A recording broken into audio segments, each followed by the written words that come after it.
Сайн байна уу монголчуудаа. Та бүхэнд энэ өдрийн мэндийг хүргэе. 21 аймагт цовруул бичлэгийнхаа 8 дахь дугаарыг хүрэхэд бэлэн боллоо. Өнөөдөр Орхон аймгийн талаар та бүхэндээ сайхан ярьж өгнө. Харин манай эд лайкан дараад, сабан дараад сэтгэлдэлсгээр комент бичээрэй. За ингээд бичлэгтээ орцгоё. Таалан болгоно уу.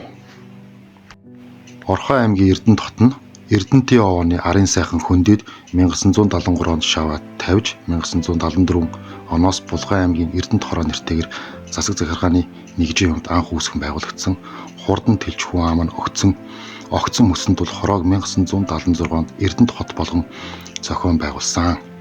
Энэ нь Монгол улсын 3 дахь том хот болон хөгжиж эхэлсэн нутаг дэвсгэр засаг захиргааны нэгжийн өөрчлөлтөөр 1994 онд Орхон аймаг болжээ. 100-ны мандаа бүтээн байгуулалт Эрдэнэт хот нь 1976 оноос эдүүгээ хүртэл хүн амын тоо эдийн засагт оруулах хувь нэмрээрээ Монгол улсын 2 дахь том хот болтлоо хөгжин дэвшжээ. Орхон аймгийн газар зүй уур амьсгалын талаар ярив. Орхон аймаг нь Монгол улсын төв хэсэгт оршдог бөгөөд Сэлэнг Булган аймагтай хэлэлдэг далайн түвшнээс дээш 1200 м-т өргөгдсөн 84.4 мянган га газар нутагтай нийт нутаг дэвсгэрийн 50.2 мянган гаад нь хөдөө аж ахуйн эдэлбэр газар 25.1 мянган гаад нь хот тосгон суурин газар 24.7 мянган га ойн сан хөдөө аж ахуйн эдэлбэр газрын 5300 га нь тариалангийн талбай 33700 га нь бэлчээр юм аа. Эрс тэрс уур амьсгалтай өвөлдөө хасах 20 хэм хүртэл хүтэрч зундаа нэмэх 30 хэм хүртэл хавтаа. Жилийн дундаж хэм 0.8 хэм, хурд тундас ихтэй жилийн нийлбэр хэмжээ нь 371.8 мм. 4-5 дугаар сард хамгийн их салхитай, 1-р сард хамгийн хүйтэн, 7-р сард хамгийн халуун байдаг. Орхон аймаг нь Баян өндөр жаргаланд гэсэн 2 сумтай. Эрдэнэт хот анх байгуулагдаж байх үед 1655 өрхтэй 7800 хүн амтай байсан бол одоо 2024 оны байдлаар Орхон аймгийн хүн ам 109,800 гаруй болсон байна. Энэ үзүүлэлтээр улсын хэмжээнд Улаанбаатарын дараа 2 дугаарт хүн амын жилийн дундаж өсөлт нь 2.2% бөгөөд нийт хүн амын 63.9% нь залуучууд эдэлж байна. Аймгийн хүн амын 64% нь хөдөлмөрийн насных бөгөөд эдийн засгийн идэвхтэй хүн амын 95.2% нь хөдөлмөр эрхлэж нийт иргэдийн 53% нь орчин үеийн тохилог орон сууцнд амьдарч байна. Орхон аймгийн мал аж ахуйн хувьд Орхон аймаг нийт 30,000 шахан айл өрхөөс 994 орчин айл өрх байна. Нийт Орхон аймагт 175,575 толгой мал байдаг. Орхон аймагт өнөөгийн байдлаар 37 цэцэрлэгт 7,000 гаруй хүүхэд ерөнхий боловсролын 4 цогцлбарын 20 сургууль 20 орчим мянган охид хөвгүүд суралцж, мэрэгжлийн сургалт үйлдвэрлэлийн төвд 1358 гаруй мэрэгчлээ ажилтнууд бэлтгэгдэж байна. Монгол Улсын их сургууль, шинжлэх ухаан технологийн сургуулийн салбар сургуулиуд, экологи аяж жүжигчдийн маргад хувийн дээд сургууль 3000 гаруй оюутан суралцж байна. Ахмад эмэгтэйчүүд хүүхэд залуучуудын чиглэлээр төрийн болон төрийн бус байгууллагууд өргөн хүрээтэй үйл ажиллагаа явуулж нийгмийн бүлгүүдэд хандан ажилтдаг нийтдээ 1000 гаруй судалтай соёлын ордон, театр, соёлын төв, хормын ордон, хүүхэд залуучуудын төв жилдээ урлаг соёлын 500 гаруй тоглолт болон бус дарга хэмжээг зохион байгуулж давхарцсан тоогоор 40,000 гаруй хүнд үйлчилсэн байдаг. Биеийн тамир спортын 10 гаруй заал танхимд 7,000 гаруй хүн тогтмол хичээлдэж төв дэлхийд олон улс бүс нутгийн уралдаан тэмцээнд тогтмол амжилттай оролцож байна. Мөн 1100 гаруй хүний суудалтай Хангарт Палас соёл спортын цогцлборт олон улсын чанартай тэмцээн оролдоонд тогтмол зохион байгуулагддаг. Аймгийн хэмжээнд өмчийн болон бүх эрүүл мэндийн 91 байгууллагууд 800 шахан эмч мэрэгчлэнүүд ажиллан иргэдэд үйлчилж байдаг. 10,000 хүнд 28 их эмч, 54 эмнэлгийн дунд мэрэгчлэн 48 ор эмнэлгийн ор ногдож байгаа. Орхон аймгийн эдийн засгийн гол дахь салбар нь уул уурхайн олборлох үйлдвэр нь нийт 1700 шахам аж ахуйн нэгжид 34,000 хүн ажиллаж жилдээ 1 тэрлон төгрөгийн бүтээгдэхүүн үйлдвэрлэдгээс 90 орчим хувийг нь жилдээ 25 сая тонн хүдэр олборлох хүчин чадалтай уулын баяжуулах Эрдэнэт үйлдвэр дангаараа гаргадаг. Үлдсэн 10 орчим хувийг цахилгаан дулааны эрчим хүч үйлдвэрлэх боловсруулах үйлдвэрт ногдож байна. Эндээс жилдээ 1.2 сая метр хевс үйлдвэрлэдэг Эрдэнэт хевс компани 3600 тонн катодын зис утас цахилгаан утас үйлдвэрлэдэг Монголд Америкийн хамтарсан эрдмийн үйлдвэр, барилгын үйлдвэрийн очир төв зэрэг компаниудыг дурдж болно.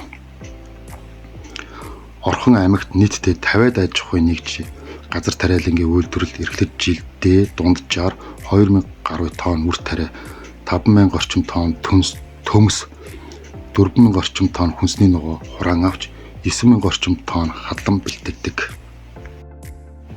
Тус аймагт орон сууцны иж бүрэн тогтчлолтой 6 хороолтой бөгөөд орон сууцны 26, 8, 10, 11 дэх хорооллуудын зураг төсөл ажил хийгдэн барилгын ажил эхлээд байна. Орхон аймагт жилдээ 40 гаруй тэрбум төгрөгийн барилга угсралт их засварын ажил гүйцэтгэж байна. Орхон аймаг нь харьцангуй дэд бүтц сайн хөгжсөн Оросын холбооны ус болон бүгд найрамдах хятад улстай төмөр замаар холбогдсон. Мөн нийслэл Улаанбаатар аж үйлдвэрийн томоохон хот Дархан уул аймагтай төмөр зам болон автозамаар холбогдсон. Улсын нийслэл Улаанбаатартай Орхон аймаг нь 381 км-ийн зайтай орчтойгоо. Орхон аймаг нь банк санхүү үйлчлэгээний таатай орчин бүрдүүлж чадсан газар юм.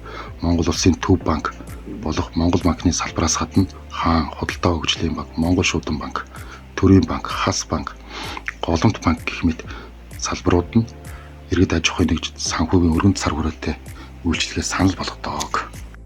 Ус аймгийн Ургамал, Аратан жигүүртний тухайд 2 нутагтны 200, үйлчлэгчдийн 400, шууны 124, хөхтөн амьтны 41, шавжны 215, байгалийн ургамал 235 зүйл байгаа нь тогтоогдсон. Тухайн аймгийн хөрсөл ерөнхийдөө хүрэн бор хөрстэй.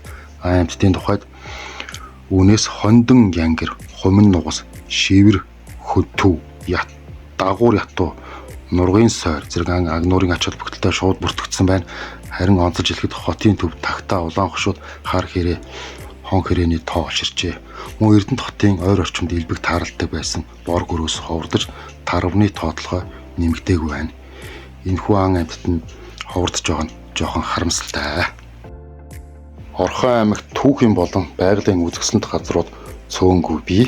Тэр дундаас манай тооллын 1-2 дугаар зууны үеийн хүчрхэг гүрэн байсан Хүннү, Сямби гэх улсуудын булш бонхон хэрэгсүүрүүд энэ нутгаас олон олддог. Орхон аймгийн түүхэн дурсгалт газруудаас нэрлэвэл Айргийн Гозгор, Баян өндөр хайрхан, Бөөрөнхий сайр, Зэрэглээ, Дийлхад, Бөхөнгийн өвөр гэсэн үзэсгэлэнтэй сайхан газрууд байдаг.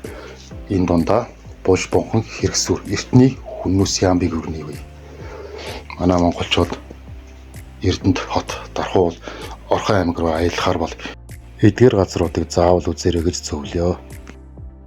Монгол улсын эдийн засагт маш чухал үүрэг гүйцэтгэсэн, одоо ч гүйцэтгэж байгаа Монголын ганц сайлын үнэ байсан Эрдэнэт үйлдвэрийн талаар ярив. Эрдэнэт үйлдвэр нь Орхон аймагт байрладаг үйлдвэр бөгөөд Эрдэнэтийн засгийн ургаагаас зэсийн баяжмал үйлдвэрлэн гаргадаг. Эрдэнэт үйлдвэрийн дөрмийн сангийн 100% Монгол улсын засгийн газар эзэмшдэг. Эрдэнэт үйлдвэр нь зэс молибдены хөдрийн олборлолт баяжуулалтаараа Аз дэвдээ томоохон тооцогддог үйлдвэр юм. 1978 онд Монгол Зөвлөлт холбоот улс хоёрын засгийн газар хоорондын гэрээний дагуу Эрдэнэтийн овоо орд газарт гэрээ байгуулсан бөгөөд 2016 онд Оросын холбооны улсын 49%-ийг Монголын зэс корпорац худалдаж авсан. Эрдэнэт үйлдвэр нь Монгол улсын Баатар үйлдвэр юм. Эрдэнэт үйлдвэрийг одоо төрийн өмчт үйлчлэгээний газар болгон өөрчилсөн. Эрдэнэт үйлдвэр нь жилдээ 39.6 сая тонн хөдөр олборлож 37.2 сая тонн хөдөр боловсруулж 6000 орчим тонн зэсийн баяжмал 5000 гаруй тонн молибдены баяжмал үйлдвэрлэдэг.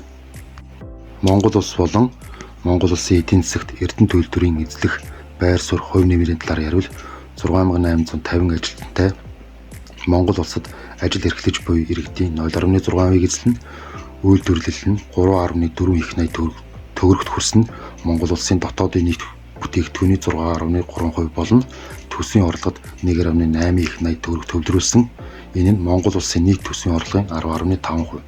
Нийт экспорт хэмжээ 1.2 тэрбум Америк доллар болсон Монгол улсын нийт экспортын 9.4%-ийг тус эзэлсэн Монгол улсын стратегийн чухал том үйлдвэр юм аа. Эрдэнэт үйлдвэрийн түүхийн талаар ярил 1976 оны 2 дугаар сарын 23-ны өдөр нунтаглан баяжуулах хэсгийн суурийг цутгаснаар баяжуулах үйлдвэрийн барилгын ажил эхэлсэн. 1978 оны 9-р сарын 22-нд нунтаглан баяжуулах хэсгийн технологийн дамжлагын эхний ээлж 12-р сарын 14-нд хүдрийн том жижиг дунд ботлуурыг хүлээн авснаар баяжуулах үйлдвэр байгуулагдсан түүхтэй. Баяжуулах үйлдвэр нь 1980 оны 6 дугаар сард 2 дугаар ээлж, 1981 оны 2 дугаар сард 3 дугаар ээлж, мөн 6 дугаар сард 4 дугаар ээлжээ хүлээн авч 1983 онд 16 сая 300 тонн хүдэр боловсруулах төслийн хүчин чадалтай хүрсэн.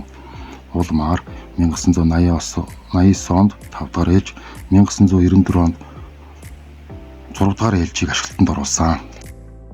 Өнөөдрийн байдлаар хүдэр бэлтгэх технологийн 2 шугам ажиллаж байгаагаас нэгдэх шугам нь жилд 19.8 сая тонн хүдэр боловсруулах хүчин чадалтай ботлон тээвэрлэх хэсэг нь хүдрийг конусын ботлуураар 3 үе шатаар ботлон шигшиж цаашид нунтаглан баяжуулах хэсгийн бөмбөрцөгт тэрэмдүүлснээр 2 үе шатаар нунтагладаг хүдэр бэлтгэлийн 2 дахь шугам нь жилд 18.2 сая тонн хүдэр хүлээн авах хүчин чадал бүхий өөрөө нунтаглах хэсэг юм аа. Нарийн ажиллагаатай технологийн энэхүү процессыг мэргэжлийн өндөр ур чадвартай мэргэжлэнүүд удирдан зохион байгуулдаг бөгөөд тус үйлдвэр нь 24 цагийн турш тасралтгүй ажилладаг. Эрдэнэт үйлдвэрийн баялаг бүтээгч хамт олон хүдэр боловсруулах жилийн хүчин чадлыг 40 сая тоннд хүрэхээр зорилт тавин ажиллаж байна. Энэ удаагийн дугаарыг ингээд өндөрлөе дөө. Орхон аймаг Эрдэнэт хотын талаар баггүй мэдлэг мэдээлэлтэй болсон гэдэгт итгэлтэй байна. Сүүлд нь Эрдэнэт хотынхон Эрдэнэтийн уурхайн бичлэгийг та нартай төлөвлүүлье. Манай Монгол улсыг ч олон жил тэжээсэн уурхай да. За ингээд манайхан бичлэгийг үзсэн бол лайкан дараад, сабан дараад, комент хэсгээр сэтгэгдэл бичээрэй. Гэ та бүхэндээ амжилт хүсье. Маш их баярлалаа. Дараа уулзлаа. Баяртай.